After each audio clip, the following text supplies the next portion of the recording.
पूर्व गृहमन्त्री बालकृष्ण खाँडले अदालतमै झारे आँसु। टोपबहादुरको सांसद पद निलम्बन। 5 प्रमाण जसले पूर्व गृहमन्त्री बालकृष्ण खाँडलाई जेल पुर्याए। नक्कली भुटानी शरणार्थी प्रकरणमा बालकृष्ण खाँड र टोपबहादुर रायमाझी सहित 16 जनालाई पूर्वपक्षका लागि थुनामा राख्न आदेश। गण्डकीका किसानले निशुल्क बाली बिमा गर्न पाउने। मध्य प्रदेश सरकारले ल्यायो 44 अर्बको बजेट। कर्णाली प्रदेशले गर्यो प्रशासनिक खर्च कटौतीको घोषणा।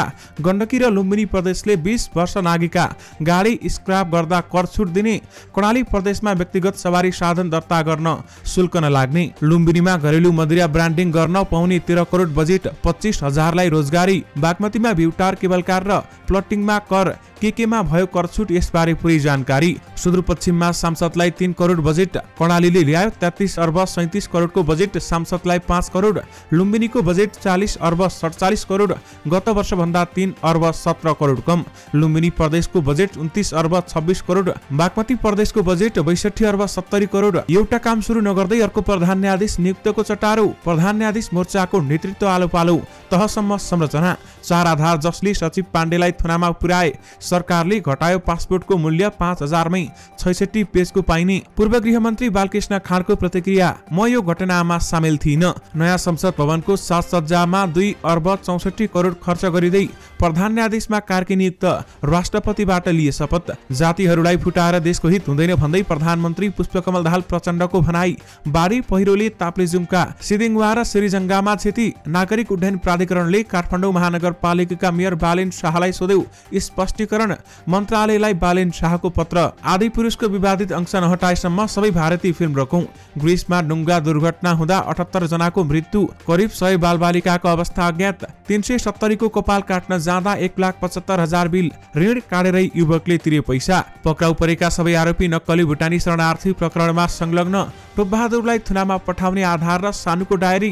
प्रेमराजको जाहेरी। शरणार्थी प्रकरणमा लक्ष्मी महर्जनलाई 5 लाख र टङ्क गुरुङलाई 10 लाख धरोटीमा रिहा गर्न आदेश। नेपाल आएकी विदेशी महिलामा मंकीपक्स भाइरस पुष्टि। नयाँ बस पार्कबाट मात्रै सवारी साधन सञ्चालन गर्ने बालेन शाहको निर्णय पूर्ण कार्यान्वयनमा आएन। आइतबारदेखि अनिश्चितकालीन सामुदायिक विद्यालय बन्दको घोषणा। बजेट नसच्याए जनताले स्वीकार्दैनन् भन्दै राजेन्द्र लिङदेनको भनाई। कोशीका 7 जिल्लामा बाढी पहिरोको उच्च जोखिम। नेपालमा देखियो मंकीपक्स भाइरस। कति गम्भीर, कसरी जोगिने, यसबारे पुरै जानकारी पनि आजकै भिडियोमा। दर्शक महानुभावहरू नमस्कार। स्मार्ट खबरको न्यूज बुलेटिनमा यहाँहरूलाई हार्दिक स्वागत छ। म आर्यन नेउपाने। आज मिति विक्रम सम्वत 2080 साल असार 2 गते शनिबार, इस्वी सम्वत 2023 जुन 17 तारिक। सदाको दिन जस्तै आजका पनि मुख्य समाचारहरू लिएर तपाईहरु माझ उपस्थित भइसकेका छौं। हाम्रो मेहनतका लागि यो भिडियोमा एउटा लाइक अवश्य गर्नुहोला। दर्शक महानुभावहरू पलपलको न्यूज अपडेटका लागि हाम्रो युट्युब च्यानललाई सब्स्क्राइब गर्नुहोस् अनि नजिकै आउने बेल आइकनलाई क्लिक गर्नुहोला। कहाँबाट हेर्दै हुनुहुन्छ अनि के कस्तो लाग्दैछ आफ्ना कुराहरू तलको कमेन्ट बक्समा कमेन्ट गर्नुहोला। आउनुहोस् दर्शक महानुभावहरू आजका मुख्य समाचार सुरु गरौं नक्कली भुटानी शरणार्थीको प्रसंगबाट। जिल्ला अदालत काठमाडौँले नक्कली भुटानी शरणार्थी प्रकरणमा पूर्व मन्त्रीद्वय बालकृष्ण खाँड र टोपबहादुर रायमाझी अनि सचिव टेकनारायण पाण्डे सहित 16 जनालाई पूर्वपक्षका लागि थुनामा राख्न आदेश गरेको छ। न्यायाधीश प्रेमप्रसाद नेउपानेकी इजालसले 2 साता लामो थुन्चेक बहसपछि लक्ष्मी महर्जन सहित 2 जनालाई भने धरोटीमा छाड्न आदेश गरेको छ। महर्जनलाई 5 लाख र टङ्ककुमार गुरुङलाई 10 लाख रुपियाँ धरोटीमा छाड्न आदेश दिएको हो। झण्डै 2 महिना लामो अनुसन्धानपछि प्रहरीले सरकारी वकिलको कार्यालय मार्फत 30 जना विरुद्ध ठगी, लिखित कृत्य, राज्य विरुद्ध र संगठित अपराध गरी 10 जेठमा जिल्ला अदालतमा मुद्दा दायर गरेको थियो। अदालतमा 21 जेठदेखि नक्कली भुटानी शरणार्थी प्रकरणमाथि थुन्चेक बहस चल्यो। मंगलबार नै आदेश गर्ने गरी सुनवाईको योजना बने पनि बहस लम्बियो र शुक्रबार इजालसले 16 जनालाई पूर्वपक्षका लागि जगन्नाथ देवल सुन्दरा कारागार पठाउने आदेश दिएको छ। हिजो शुक्रबार भएको आदेशको मुद्दाको अन्तिम फैसला भने होइन।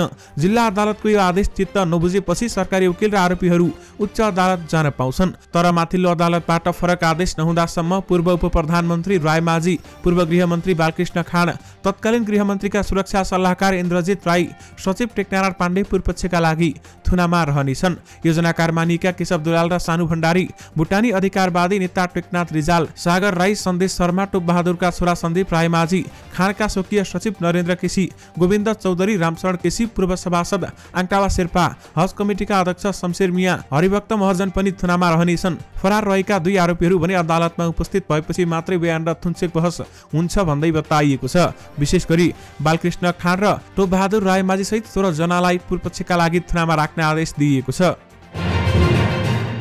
नेकपा एमालेका निलम्बित सचिव टोपबहादुर रायमाझी नक्कली भुटानी शरणार्थीका नाममा ठगी प्रकरणमा पूर्वपक्षका लागि थुनामा गएसँगै उनको प्रतिनिधि सभा सदस्य निलम्बित भएको छ। नक्कली भुटानी शरणार्थीका नाममा ठगी प्रकरणमा संलग्न रहेको आरोप लागेका रायमाझीलाई जिल्ला अदालत काठमाडौँले थप अनुसन्धानका लागि पूर्वपक्षका लागि थुनामा पठाएसँगै उनको प्रतिनिधि सभा सदस्य पद निलम्बित भएको हो। यस सम्बन्धी व्यवस्था प्रतिनिधि सभा नियमावलीको नियम 248 मा छ। प्रचलित कानून बमोजिम 3 वर्ष वा सोभन्दा बढी कैदको सजाय हुने वा नैतिक पतन देखिने फौजदारी मुद्दामा अभियोग पत्र दायर भई निजको पूर्वपक्षको लागि थुनामा रहेको त्यस्तो थुनामा रहेको अवधिभर वा अदालतको आदेश बमोजिम पूर्वपक्षका लागि थुनामा बस्नु पर्नेमा त्यस्तो थुनामा नबसी फरार रहेको भएमा निजलाई सदस्यको हैसियतले कुनै कार्यवाह गर्न वा कुनै अधिकार वा उन्मुक्ति प्राप्त हुने छैन। नियममा 248(3) मा उल्लेख छ। निलम्बनको अवधिभर पारिश्रमिक सेवा र सुविधा समेत स्थगित हुनेछ भन्दै बताइएको छ। राहदानी विभागले सेवाग्राहीलाई असार 3 गतेबाट लागू हुने गरी 66 पृष्ठको राहदानी 5,000 रुपियाँमै उपलब्ध गराउने भएको छ। यसअघि जिल्ला प्रशासन कार्यालयहरूले 10,000 रुपियाँमा उपलब्ध गराउँदै आएको उक्त राहदानी आगामी आइतबारबाट 5,000 रुपियाँमा उपलब्ध गराउने भएको हो। परराष्ट्र मन्त्री एनपी साउथले गत जेठ 24 गते बसेको मन्त्री परिषद बैठकले 66 पृष्ठको राहदानी 34 पृष्ठको राहदानी बराबरको मूल्यमा सेवाग्राहीलाई उपलब्ध गराउने निर्णय गरिएको जानकारी दिएका थिए। जनतालाई असुविधा नहोस् र सुपथ मूल्यमा फ्रिक्वेन्ट फ्लायरले लिँदै आएको पासपोर्ट सर्वसाधारणलाई उपलब्ध गराउने निर्णय गरेका हौं भन्दै उनले भने। यसअघि राजधानी विभागले जिल्ला प्रशासन कार्यालयहरूबाट फ्रिक्वेन्ट फ्लायर समय समयमा विदेश गइरहनेलाई 66 पृष्ठको राहदानी 10,000 रुपियाँमा सेवाग्राहीलाई उपलब्ध गराउँदै आएको थियो। यस्तै सामान्यतया विदेश जाने सेवाग्राहीलाई विभागले 34 पृष्ठको राहदानी 5,000 रुपियाँमा दिँदै आएको थियो। यद्यपि सरकारले पासपोर्टको मूल्य घटाएको छ भने 5,000 मै 66 पेजको पाइने बताइएको छ। नक्कली भुटानी शरणार्थी प्रकरणमा पूर्वपक्षका लागि थुनामा पठाइएका पूर्व गृहमन्त्री बालकृष्ण खाँडले आफू निर्दोष भएको दावी गरेका छन्। जिल्ला अदालत काठमाडौँले शुक्रबार खाँडसहित 16 जनालाई पूर्वपक्षका लागि थुनामा पठाउने आदेश दिएको थियो। अदालतको आदेश बुझेपछि सञ्चारकर्मीहरूलाई संक्षिप्त प्रतिक्रिया दिएका खाँडले यो घटनामा आफू संलग्न नभएको बताए। उनले अघि भने, यो घटनामा म सामेल थिइन, म निर्दोष छु। अदालतको आदेश पूरा पढ्न नपाएको बताएका उनले आदेश पालना गर्ने बताएका छन्। यो घटनामा म सामेल थिइन भन्दै बालकृष्ण खाँडले प्रतिक्रिया दिएका छन्।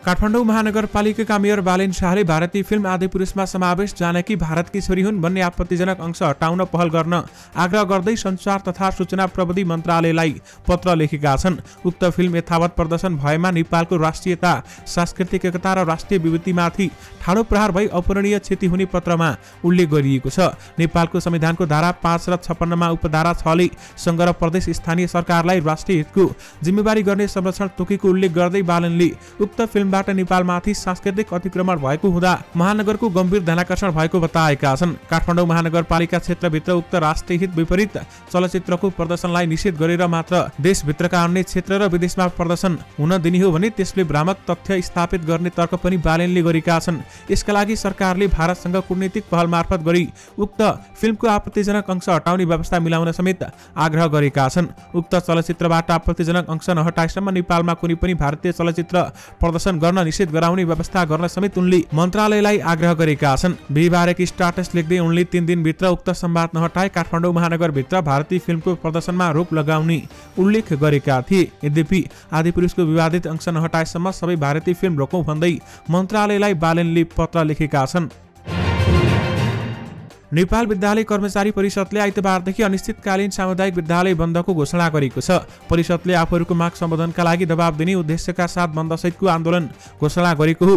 परिषदका महासचिव शान्तिनाथ योगीले शुक्रबार 77 वटै जिल्ला कार्यसमिति र 753 स्थानीय पालिकाका कार्यसमितिलाई पठाएको सर्कुलरमा बन्दका कार्यक्रम सशक्त रूपमा सञ्चालन गर्न निर्देशन दिएको छ। परिषदले सामुदायिक विद्यालयमा कार्यरत विद्यालय कर्मचारीहरूको विभिन्न सेवा सुविधा सहित पेशागत स्थायित्व माग राख्दै आएको छ। यसै नेपाल सरकारको आर्थिक वर्ष 2080-81 को नीति तथा कार्यक्रमको बुँदा नम्बर 127 मा सामुदायिक विद्यालयमा कार्यरत विद्यालय कर्मचारीहरूको सेवा सुविधाका विषयहरू सम्बोधन गरिने उल्लेख गरिएको थियो, तर बजेटमा उक्त विषय छुटाएको भन्दै परिषद आन्दोलनमा छ। गत जेठ 17 गतेको पत्रकार सम्मेलनबाट घोषित आन्दोलनका कार्यक्रमहरूमध्ये पहिलो र दोस्रो चरणका कार्यक्रमहरू सम्पन्न हुँदा समेत सरकार आन्दोलनप्रति गम्भीर नभएको र बरु प्रहरी दमन भएकाले पूर्वनिर्धारित कार्यक्रम अनुसार असार 3 गतेदेखि सामुदायिक विद्यालय बन्द गर्न लागि योगीको भनाइ रहेको छ। विशेष गरी आइतबारदेखि अनिश्चितकालीन सामुदायिक विद्यालय बन्दको घोषणा गरिएको छ।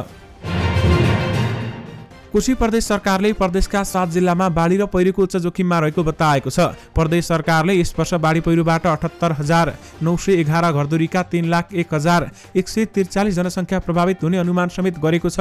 मनसुन पूर्व तयारी तथा प्रतिकार योजना 2080 अनुसार कोशी प्रदेशमा झापा, मोरङ, सुनसरी, उदयपुर बाढी र सोलुखुम्बु, ताप्लेजुङ र तेह्रथुम पहिरोको उच्च जोखिममा रहेको देखिएको प्रदेश विपद व्यवस्थापन परिषदको भनाइ छ। जल तथा मौसम विभागले यस वर्ष कम वर्षा हुने प्रेक्षण गरे पनि मनसुन विपद जोखिमको प्रभावकारी प्रतिकारका लागि सुरक्षा निकाय, सहयोगी निकायको छलफल, उद्धार र राहतका लागि आवश्यक सामग्रीको तयारी भइरहेको परिषदले जनाएको छ। कोशी प्रदेशमा 10 वर्षमा 377 वटा बाढीका घटनामा 124 जनाको मृत्यु भएको छ। विगत 2069 सालदेखि 2079 सम्ममा 21 जना घाइते र 66 जना बेपत्ता भएको विपद पोर्टलमा उल्लेख समेत गरिएको छ। झापाका 15 पालिका मध्ये भद्रपुर, अर्जुनधारा, मेचीनगर, कन्काई, शिवशताक्षी, दमक, गौरादह, झापा, बारादशी, कचनकवल, गौरीजंग र कमलपालिका बाढीको उच्च जोखिममा रहेको नेपाल रेड क्रस सोसाइटी झापाका अध्यक्ष लोकराज ढकालले बताउनुभयो। राष्ट्रिय प्रजातन्त्र पार्टी राप्रपाका अध्यक्ष राजेन्द्र लिङदेनले बजेट सच्याएर ल्याउन सरकारसँग माग गरेका छन्। बजेट सच्याएर नलाई जनताले नस्वीकार्ने उनको भनाइ छ। प्रतिनिधि सभाको बैठकमा उद्योग, वाणिज्य तथा आपूर्ति मन्त्रालय, भूमि व्यवस्था तथा सहकारी तथा गरिब निवारण मन्त्रालय र भौतिक पूर्वाधार तथा यातायात मन्त्रालयको विनियोजन शीर्षकमाथिको छलफलमा भाग लिँदै उनले बजेट सच्याएर ल्याउने काम सत्ता पक्षले गरे एउटा राम्रो परम्पराको सुरुवात हुने बताएका छन्। यसले संसदको पनि गरिमा बढ्ने उनको भनाइ छ। अध्यक्ष लिङदेनले बजेटमा सत्ता पक्षभित्र रुवावासीको अवस्था रहेको देखिनु विडम्बनापूर्ण रहेको समेत बताएका छन्। अध्यक्ष लिङदेनले सत्तारूढ दलहरूले लोभ गरेर आफ्नो पक्षमा पारेको बजेट खर्च हुने अवस्था नरहेको जिकिर समेत गरेका छन्।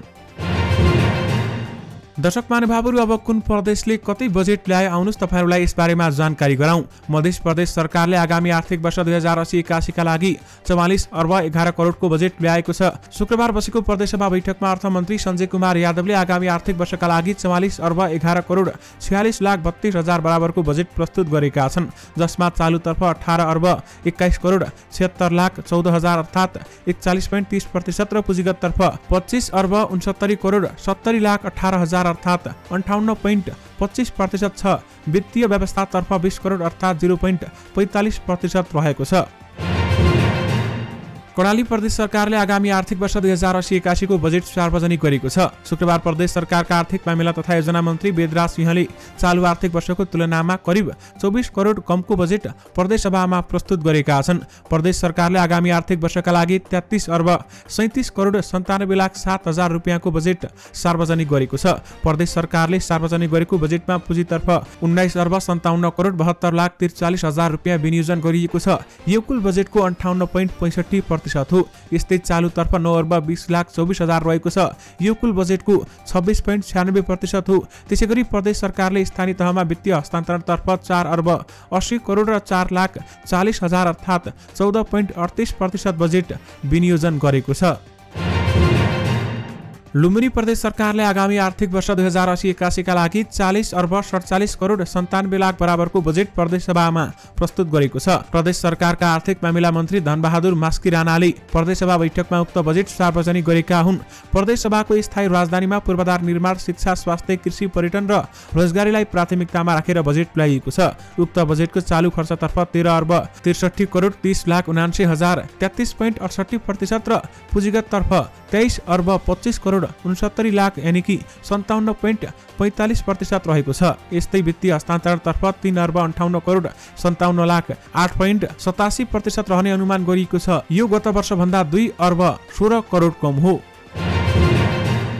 सुदूरपश्चिम प्रदेश सरकारले आगामी आर्थिक वर्ष 2080-81 का लागि 29 अर्ब बढीको बजेट ल्याएको छ। शुक्रबार बसेको प्रदेशसभा बैठकमा आर्थिक मामिला मन्त्री नरेश कुमार शाहीले आगामी आर्थिक वर्षका लागि 29 अर्ब 26 करोड 59 लाख 32 हजार बराबरको बजेट प्रस्तुत गरेका हुन्।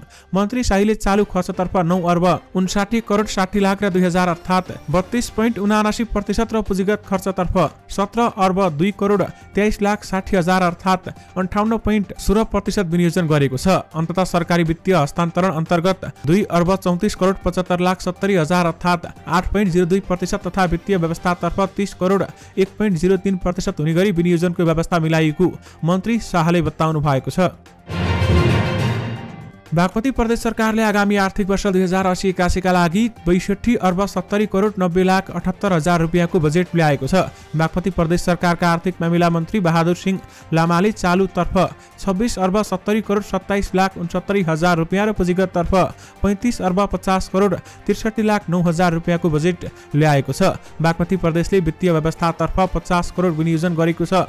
कुल विनियोजन मध्ये चालुतर्फ 42.58%, पुँजीगततर्फ 56.62% र वित्तीय व्यवस्थातर्फ 0.8% भएको अर्थमन्त्री लामाले बताउनुभयो। सरकारले सिंहदरबारमा बनाइरहेको संघीय संसद भवनको इन्टेरियरका लागि 2 अर्ब 34 करोड 54 लाख 90 हजार रुपियाँको ठेक्का लगाउने भएको छ। कोशी श्याम सुन्दर बानिया जेबीले संसद भवनको इन्टेरियर सहित कन्फरेन्स र सिक्युरिटी सिस्टमको ठेक्का पाउन लागेको हो भने गत पुसमा भएको बोलपत्र अनुसार संयुक्त उपक्रमको कम्पनीले संसद भवनको इन्टेरियर सजाउने गर्नेदेखि टेबल कुर्सी सोफा सहितका फर्निचर तथा अडियो भिडियो र सिक्युरिटी सिस्टम जोड्ने ठेक्का पाएका हुन्। शहरी विकास तथा भवन निर्माण विभाग अन्तर्गतको विशेष भवन निर्माण आयोजनाका निर्देशक मच्चाकाजी महर्जन यो ठेक्का अन्तर्गत संसद भवन भित्रको साजसज्जादेखि साउन्ड तथा सेक्युरिटी प्रणालीको सफ्टवेयर र हार्डवेयर जडानको काम हुनेछ। यो काम सकिँदा संसद भवन बैठक बस्न योग्य हुनेछ। उनले भने अब संसद भवनको निर्माण सकिएका भागमा इन्टेरियर तयार गर्ने काम हुनेछ। यसअघि भवन मात्रै बनाउने गरी ठेक्का लागेको थियो। इन्टेरियरको काम सक्न करिब 1 वर्ष र अन्य सिस्टम जडानको काम सक्न करिब 6 महिना जति लाग्ने समय अनुमान गरिएको छ। तर भवन नै तयार नभएकाले इन्टेरियर काम सुरु गरिहाल्न समेत समस्या रहेको छ। यद्यपि नयाँ संसद भवनको साजसज्जामा 2 अर्ब 34 करोड खर्च गरिँदैछ। प्रधान न्यायाधीशमा हरिकृष्ण कार्की नियुक्त भएका छन्। उनले आजै राष्ट्रपति भवन शीतल निवासमा आयोजित समारोहमा राष्ट्रपति रामचन्द्र पौडेलबाट पद तथा गोपनीयताको शपथ लिएका छन्। संसदीय सुनवाई समितिले 2 दिनको समयपछि हिजो शुक्रबार नै कार्कीको नाममा प्रधान न्यायाधीशमा अनुमोदन गरेको थियो। त्यसपछि राष्ट्रपति रामचन्द्र पौडेलले उनलाई प्रधान न्यायाधीश नियुक्त गरेका हुन्। 8 महिना यता कायम मुकायम प्रधान न्यायाधीशको जिम्मेवारीमा रहेका कार्की आगामी साउन 20 गते सेवानिवृत्त हुँदैछन्।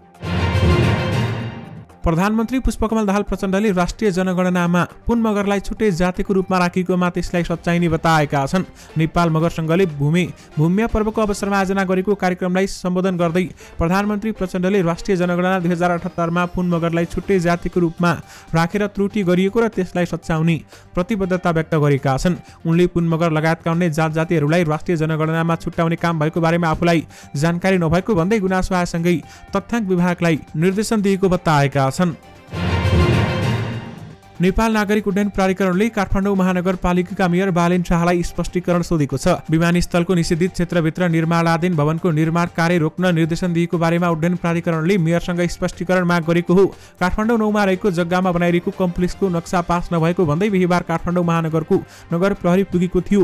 महानगरको टोलीले भवन बनाइरहेको क्षेत्रमा लगाएको तारबार हटाएको थियो भने निर्माण रोक्न भनेको थियो। उड्डयन प्राधिकरणले भने निर्माण रोक्नुअघि महानगरले कुनै जानकारी नदिएको बताएको छ। साथै लिखित र आधिकारिक जानकारी माग गर्दा नगर प्रमुखको आदेश बमोजिमको काम भएर त्यही भएर बुझ्नु भन्ने जवाब पाएको भन्दै उड्डयन प्राधिकरणले नेपाल नागरिक उड्डयन प्राधिकरण ऐनको दफा 25(1) बमोजिम सजाय किन नगर्ने हो भन्दै बालेनलाई स्पष्टीकरण सोधेको छ। यस अनुसार कारबाही भएमा मेयर बालेन शाहलाई 50,000 रुपियाँ जरिवानासम्म समेत हुन सक्ने बताइएको छ। ग्रिसमा प्रवासीहरू सवार डुङ्गा दुर्घटना हुँदा 78 जनाको मृत्यु भएको छ। डुङ्गामा सवार 750 जनाहरू मध्ये 78 जनाको शव फेला परेको छ भने अन्य व्यक्तिहरू बेपत्ता छन्। उनीहरूको खोजी जारी छ। बीबीसीले धेरै व्यक्ति बेपत्ता भएकाले मृत्यु हुनेको संख्या बढ्न सक्ने जनाएको छ। उक्त डुङ्गाको तल्लो तलामा करिब 100 जना बालबालिका र महिलाहरू पनि थिए। दुर्घटनाबाट बाँचेकाहरूले बालबालिकाको संख्या बारेमा जानकारी दिएको बीबीसीले जनाएको छ। ती महिला र बालबालिकाहरूको अवस्था अज्ञात छ। दुर्घटनाबाट बाँचेकाहरू धेरैजसो पुरुषहरू छन्। त्यसैले महिला र बालबालिकाको हताहती भएको हुन सक्ने आशंका अधिकारीहरूले गरेका छन्। क्षमताभन्दा धेरै मानिस भएकाले डुङ्गा दुर्घटना भएको अनुमान गरिएको छ। ग्रिसको सरकारी टेलिभिजन ERT का अनुसार डुङ्गा दुर्घटनापछि कोस्ट गार्डका 12 जनालाई हिरासतमा लिएको छ। ग्रिस कोस्ट गार्डले प्रवासीहरूले खचाखच भरिएको डुङ्गा देखेको तर रोक्ने कोसिस नगरेको आरोप रहेको छ। नक्कली भुटानी शरणार्थी कोटामा अमेरिका पठाउने नाममा ठगी धन्दा चलाएको आरोपमा अथवा घटनामा पूर्व उपप्रधानमन्त्री टोपबहादुर रायमाझीलाई पूर्वपक्षका लागि थुनामा पठाउँदा न्यायाधीशले 6वटा तथ्यलाई आधार मानेका छन्। आरोपित सानु भण्डारीले रायमाझी विरुद्ध गरेको बयानलाई जिल्ला अदालत काठमाडौँका न्यायाधीश प्रेम प्रसाद न्युपानीले आधार मानेका छन्। शरणार्थी प्रकरणका मुख्य योजनाकार मध्येका भण्डारीले रायमाझीलाई 1 करोड 60 लाख र उनका छोरा सन्दीपलाई 40 लाख दिएको बयान गरेका छन्। सानुको घरबाट बरामद नबिल बैंकको हरियो डायरीमा उल्लेखित हिसाबलाई न्यायाधीश न्युपानेले थुनामा पठाउने आधारको रूपमा व्याख्या गरेका छन्। डायरीमा भण्डारीले टोपमामा शीर्षकमा विभिन्न मितिमा रकम दिएको हिसाब राखेको भेटिएको छ। न्यायाधीश न्युपानेले शुक्रबार गरेको थुन्चेका आदेशमा उल्लेख गरेका छन्। सानो भण्डारीको घरबाट बरामद भएको डायरीमा यी प्रतिवादीलाई विभिन्न मितिमा रकम दिएको भन्ने उल्लेख गरेको देखिन्छ। जाहेरवाला प्रेमराज पन्थीको जाहेरीलाई पनि न्यायाधीशले रायमाझीलाई थुनामा पठाउनु पर्ने तथ्यको रूपमा उल्लेख गरेका छन्। नेपालमा मंकीपक्स भाइरस रोग पहिलो पटक देखा परेको छ। स्वास्थ्य तथा जनसङ्ख्या मन्त्रालयका अनुसार 60 वर्षीय एक विदेशी महिलामा मंकीपक्स सरुवा रोग संक्रमण भएको पुष्टि भएको हो। ती महिलामा एमपक्ससँग मिल्दोजुल्दो शंकास्पद लक्षण देखिएपछि राष्ट्र जनस्वास्थ्य प्रयोगशाला टिकुमा गरेको नमुना परीक्षणमा मंकीपक्स पुष्टि भएको स्वास्थ्य मन्त्रालयले शुक्रबार विज्ञप्ति मार्फत जनाएको छ। हालसम्म एमपक्स संक्रमण विश्वभर 111 देशमा पुष्टि भइसकेको छ। जानकारीहरूका अनुसार यो रोग मानिसहरूबाट मानिस र जनावरबाट मानिसमा समेत सर्ने गर्दछ। दर्शक महानुभावहरू, यो रोगबाट कसरी बच्ने, कसरी यसलाई निको पार्न सकिन्छ, यस बारेमा भिडियोको अन्त्यमा बताउनेछौँ। नेकपा माओवादी केन्द्र, जनता समाजवादी पार्टी, जसपा, एकीकृत समाजवादी सहितका दलहरू मिलेर बन्न लागेको समाजवादी मोर्चा संगठनात्मक संरचना र सैद्धान्तिक आधार टुङ्गो लागेको छ। सहमति अनुसार मोर्चाको नेतृत्व आलो पालो हुनेछ। मोर्चामा सहभागी दलहरूको नेताहरूले आलो पालो नेतृत्व गर्ने टुङ्गिएको छ, तर यसलाई अन्तिम रूप दिन भरि बाँकी छ। जसपाका नेता राजेन्द्र श्रेष्ठ भन्छन्। श्रेष्ठका अनुसार तत्काललाई केन्द्रीय मोर्चा घोषणा गर्ने र आवश्यकताका आधारमा तल्लो तहसम्म संरचना बनाउने सहमति जुटेको छ। एकीकृत समाजवादीका अध्यक्ष माधव कुमार नेपालले पनि मोर्चाको नेतृत्व आलो पालो गर्ने सहमति जुटेको ब्रिफिङ पार्टीका नेताहरूलाई दिएका छन्। पार्टी अध्यक्षको मोर्चाले मोडालिटी बारेमा जानकारी दिनुभयो। अब चाँडै मोर्चा घोषणा हुन्छ। प्रवक्ता जगन्नाथ खतिवडाले भने समाजवादी मोर्चा नेतृत्व आलो पालो गर्ने सहमति भएको छ भने तल्लो तहसम्म संरचना पनि बनाइएको छ। काठमाडौँ महानगरपालिकाले उपत्यकाबाट बाहिरिने लामो, मध्यम र छोटो दूरीका सार्वजनिक यातायात गङ्गोविस्थित नयाँ बस पार्कबाट मात्रै सञ्चालन गर्ने गरी गरेको निर्णय पूर्ण कार्यान्वयनमा नआएको पाइएको छ। महानगरका मेयर बालेन शाहको विशेष चासो र सार्वजनिक यातायातलाई व्यवस्थित बनाउने पहलस्वरूप यो निर्णय कार्यान्वयनमा ल्याइएको हो। यातायात व्यवसायीको असन्तुष्टि तथा सबै पक्षलाई सहमत गराउन बिहीबार मात्रै एक कार्यदल बनेको थियो। सो कार्यदलको प्रतिवेदन नआउँदासम्म अनिवार्य बस पार्कबाट यातायात सञ्चालन गर्ने निर्णय पूर्ण रूपमा कार्यान्वयन नहुने बताएको हो। बिहीबार महानगरपालिकाको समन्वयमा बस पार्क बाहेक उपयुक्त स्थानहरूमा व्यवस्थित टिकट बुकिङ कार्यालय स्थापना र बस स्टप व्यवस्थापनका लागि विशेष कार्यदल बनाइएको छ। यद्यपि यति गरिरहँदा पनि नयाँ बस पार्कबाट मात्रै सवारी साधन सञ्चालन गर्ने बालेनको निर्णय पूर्ण रूपमा कार्यान्वयनमा आउन सकेको छैन। गण्डकी प्रदेशका किसानले कृषि बाली बिमामा 100% अनुदान पाउने भएका छन्। हाल संघीय सरकारले कृषि बिमाको प्रिमियममा दिँदै आएको 80% अनुदानमा थप सहुलियत प्रदान गरी निशुल्क बाली बिमा कार्यक्रम सञ्चालन गर्ने घोषणा गण्डकी सरकारले गरेको छ। प्रदेशको आगामी आर्थिक मामिला मन्त्री जित प्रकाश आलेले प्रदेशसभामा आगामी आर्थिक वर्ष 2080-81 को बजेट प्रस्तुत गर्दै उक्त घोषणा गरेका हुन्। कृषि पेशालाई प्रोत्साहन गरी कृषि तथा उत्पादनको प्रतिफल सुनिश्चितता गर्न कृषि बाली बिमा कार्यक्रम प्रभावकारी बनाउन नेपाल सरकारले उपलब्ध गराएको सहुलियतमा थप सहुलियत प्रदान गरी निशुल्क बाली बिमा कार्यक्रम सञ्चालन गरिने उहाँले बताउनु भएको छ। गण्डकीमा किसानले अब निशुल्क बाली बिमा गर्न पाउने भएका छन्।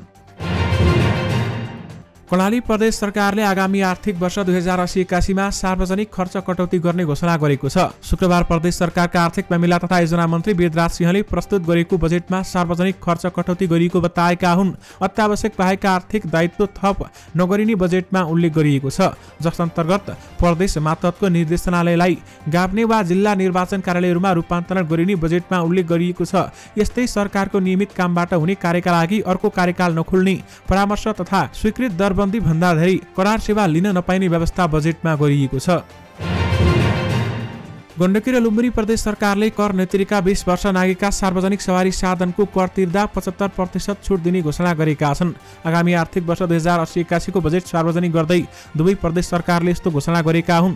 गण्डकी प्रदेशले सार्वजनिक सवारी साधनको आयु 20 वर्ष नागेको र 20 वर्ष पछिको कर नतिरेको भए त्यस्तो सवारी साधनमा लाग्ने करमा 75% छुट दिने घोषणा गरेको हो। गण्डकी प्रदेशको आर्थिक मामिला मन्त्री जित प्रकाश आलेले बजेट प्रस्तुत गर्दै 20 वर्ष म्याद नागेर कर नतिरेको सवारी साधनले कर तिरेर स्क्राप गर्दा उक्त कर छुट दिने बताएका छन्। कर्णाली प्रदेश सरकारले आफ्नो प्रदेशमा दर्ता हुन आउने व्यक्तिगत सवारी साधनलाई दर्ता शुल्क मिनाको घोषणा गरेको छ। शुक्रबार प्रदेश सरकारका आर्थिक मामिला तथा योजना मन्त्री वेदराज सिंहले आर्थिक वर्ष 2080-81 को बजेट प्रस्तुत गर्दै कर्णाली प्रदेश सरकारले यस्तो कार्यक्रम अघि सारेको बताएका हुन्, जस अन्तर्गत अन्य प्रदेशबाट नामसारी गरी उक्त प्रदेशमा आउने सवारी साधनले दर्ता शुल्कमा 100% छुट पाउनेछन्। लुम्बिनी प्रदेश सरकारले घरेलु मदिरा उत्पादनलाई प्रवर्धन गर्न आगामी आर्थिक वर्ष 2080-81 को बजेटमा पौने 13 करोड भन्दा बढी बजेट विनियोजन गरेको छ। लुम्बिनी सरकारका आर्थिक मामिला मन्त्री धनबहादुर मास्की राणाले शुक्रबारको प्रदेशसभा बैठकमा पेश गरेको बजेट वक्तव्यको 92औं बुदामा आदिवासी जनजाति समुदायबाट परम्परागत सिपका आधारमा उत्पादन हुने घरेलु मदिरा र पेय पदार्थको ब्रान्डिङ गर्ने कानुनी व्यवस्था र औद्योगिक प्रवर्धनात्मक कार्यक्रमका लागि 12 करोड 89 लाख रुपैयाँ विनियोजन गरिएको छ। लुम्बिनीमा घरेलु मदिरा ब्रान्डिङ गर्ने पौने 13 करोड बजेट छुट्याइएको छ भने 25,000लाई रोजगारी समेत दिने बताइएको छ। दर्शक महानुभावहरू, बागमती प्रदेशले आगामी आर्थिक वर्ष 2080-81 को बजेट मार्फत विभिन्न करको दर हेरफेर गरेको छ। आर्थिक मामिला मन्त्री बहादुर सिंह लामाले प्रदेशभित्र मनोरञ्जन करको दायरा फराकिलो बनाउन भन्दै सिसाको आकाशी पुल, भ्यू टावर, स्विङ र केबल कारमा 5% मनोरञ्जन कर लगाएको छ। कम्पनी वा व्यक्तिको स्वामित्वमा रहेको जग्गा आवासीय प्रयोजनको लागि जग्गा विकास कार्यक्रम, प्लटिङ सञ्चालनका लागि जग्गा खण्डीकरण गर्दा त्यस्तो जग्गाको क्षेत्रफलको आधारमा प्लटिङ शुल्क लिने व्यवस्था पनि प्रदेशले गरेको छ। सुदूरपश्चिम प्रदेश सरकारले सांसदहरूको छनौटमा योजना सञ्चालन गर्न बजेट विनियोजन गरेको छ। सुदूरपश्चिम प्रदेश सरकारका आर्थिक मामिला मन्त्री नरेश कुमार शाहीले आर्थिक वर्ष 2080-81 का लागि बजेट सार्वजनिक गर्दै प्रत्येक प्रदेश सभा क्षेत्रका लागि 3 करोड विनियोजन गरेका हुन्। उनले प्रदेश सभा निर्वाचन क्षेत्रमा सडकका लागि प्रदेश सभा सदस्यले छानेको योजना न्यूनतम 50 लाख, अन्य पूर्वाधारका लागि न्यूनतम 25 लाखको योजना हुनुपर्ने उल्लेख गरेका छन्। एकजना युवक आफ्नो कपाल कटाउनका लागि सैलुनमा गए। त्यहाँ उनले करिब 370 रुपियाँ तिर्ने गरी कपाल काट्न लगाएका थिए, तर उनलाई 1,85,000 रुपियाँ बराबरको रकमको बिल थमाइयो। बिल देखेर ती युवकको होस उड्यो। कपाल काटेको त्यो रकम तिर्नका लागि उनीसँग पैसा थिएन। सैलुन पनि के कम, उसले ऋण खोजेर भए पनि आफ्नो बिल चुक्ता गर्न ती युवकमाथि दबाब दियो। अन्ततः युवकले लोन लिएर नै आफ्नो कपाल काटेको 1,85,000 रुपियाँ तिरेका छन्। दर्शक महानुभावहरू, साउथ चाइना मर्निङ पोस्टका अनुसार यो घटना चीनको झेङजियाङ प्रान्तको हाङजो शहरमा भएको हो। ली नामक ती युवक एक रेस्टुरेन्टमा काम गर्दथे। रेस्टुरेन्टमा उनलाई एकजना साथीले 20 युआन अर्थात् करिब 370 रुपियाँको गिफ्ट कुपन दिएका थिए। सोही 20 युआनको कुपन भिजेक्सिङ सैलुनमा सामान्य रूपमा कपाल काट्न पुग्दथ्यो, तर जब उनी सैलुन पुगे तब हेयर कट भन्दा अगाडि टाउको मसाज इत्यादि गरिने बताइयो। त्यसपछि उनलाई फेस प्याक पनि लगाइयो, जसको शुल्क करिब 800 थियो। त्यसपछि सैलुनले करिब 5,000 युआनको गिफ्ट कार्ड खरिद गर्न पनि लगायो। त्यसक्रममा उनको आँखाबाट चस्मा हटाइएको थियो, जसका कारण उनले ती सबै कुराको मूल्य सूची पढ्न पाएनन्। यी सबै काम गरिरहँदा उनलाई अन्तिममा सबै छुट हुने बताइएको थियो। कपाल काट्नका लागि गएका लीको टाउकोमा सैलुनमा विभिन्न खालका प्रडक्ट लगाइदिने काम भयो। मसाज, फेसियल तथा हेयर कट जस्ता सबै काम गरिसकेपछि उनलाई बिल दियो। बिल हेर्दा त ली बल्ल झसङ्ग भए, किनकि बिलको रकम त करिब 2 लाख रुपियाँसम्म पुगिसकेको थियो, जबकि उनीसँग केवल 370 रुपियाँ मूल्य बराबरको गिफ्ट कार्ड मात्रै थियो। लीले आफूसँग त्यतिखेर पैसा नरहेको बताए, तर सैलुनले मान्नेवाला थिएनन्। उनीमाथि ऋण लिएर भए पनि पैसा तिर्न दबाब दियो। कुरा नमिलेपछि लीको मोबाइलका साथै क्रेडिट एपबाट करिब 90,000 रुपियाँ बराबरको रकम लोन लिएर उक्त बिल बराबरको रकम भुक्तानी गरे। लीका अनुसार सैलुनमा गएपछि उनलाई सुरुमा कुर्सीमा बसाइयो। कपाल काटेको नाममा मसाज, फेसियल तथा थरीथरीका प्रडक्ट कपालमा लगाइदिए भन्दै उनले बताएका छन्। दर्शक महानुभावहरू, कपाल काट्दा चस्मा हटाइएकाले उनले दर रेट देख्न पाएनन्। आफूले बारम्बार मूल्य सूची माग्दा पनि नदिएको उनले गुनासो गरेका छन्। छुटको लोभ देखाएर करिब 2 लाख बिल पुर्याइयो, तर जब तिर्ने बेलामा पैसा छैन भन्दा सैलुनका कामदारले घेरेर धम्की दिन थाले। त्यसपछि उनको मोबाइल खोसेर त्यसको एपबाट लोन लिएर बिलको पैसा लिएरै छाडे। उक्त घटनापछि स्थानीय प्रशासनले उक्त बेजिङ सिङ हेयर सैलुन बन्द गराएको छ र घटनाको अनुसन्धान गरिरहेको छ।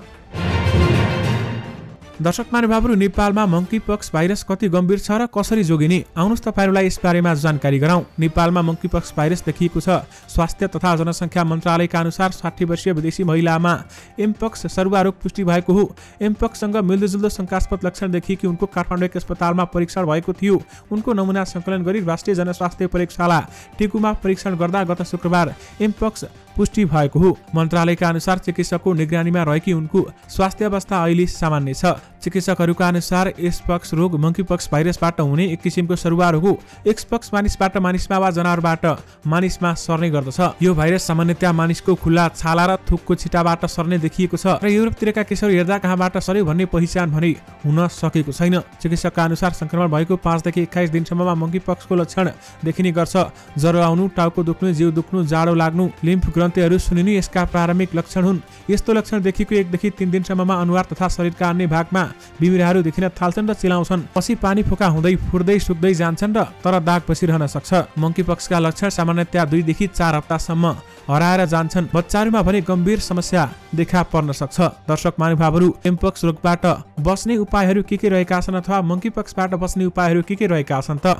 मंकीपक्स जस्तो देखिने दाग भएका व्यक्तिसँग नजिकको छालाको सम्पर्कबाट टाढा रहनुपर्छ। संक्रमितको दाग वा घाउलाई नछुने, संक्रमित व्यक्तिसँग चुम्बन, अंगालो यौन सम्पर्क नगर्ने, मंकीपक्स भएका व्यक्तिले प्रयोग गरेको वस्तु वा सामग्री नछुने, संक्रमित व्यक्तिसँग खाने र भाँडाकुँडा साझा नगर्ने, संक्रमित व्यक्तिको ओछ्यान, तौलिया वा लुगा प्रयोग नगर्ने वा नछुने, साबुन पानीले हात धुने वा अल्कोहलमा आधारित ह्यान्ड सेनिटाइजर प्रयोग गर्ने, विशेष गरी खाना खानु अघि वा आफ्नो अनुहार छोएपछि वा शौचालयको प्रयोग गरेपछि। मंकीपक्स भाइरस फैलाउन सक्ने जनावर जस्तै मुसा र प्राइमेटहरूको सम्पर्कबाट टाढा रहने, साथै बिरामी वा मरेका जनावर, ओछ्यान वा तिनीहरूले छोएका अन्य सामग्रीबाट जोगिने। दर्शक महानुभावहरू, तपाईहरूले यति गर्नुभयो भने मंकीपक्स भाइरसबाट जोगिन सक्नुहुन्छ। दर्शक महानुभावहरू, यससँगै तपाईहरुमाझ आजका सबै मुख्य समाचारहरू राखिसकेका छौं। फेरि पनि तपाईहरुमाझ नयाँ मुख्य समाचारहरूको साथमा उपस्थित हुने नै छौं। अहिलेलाई भने मलाई बिदा दिनुहोस्। नमस्कार।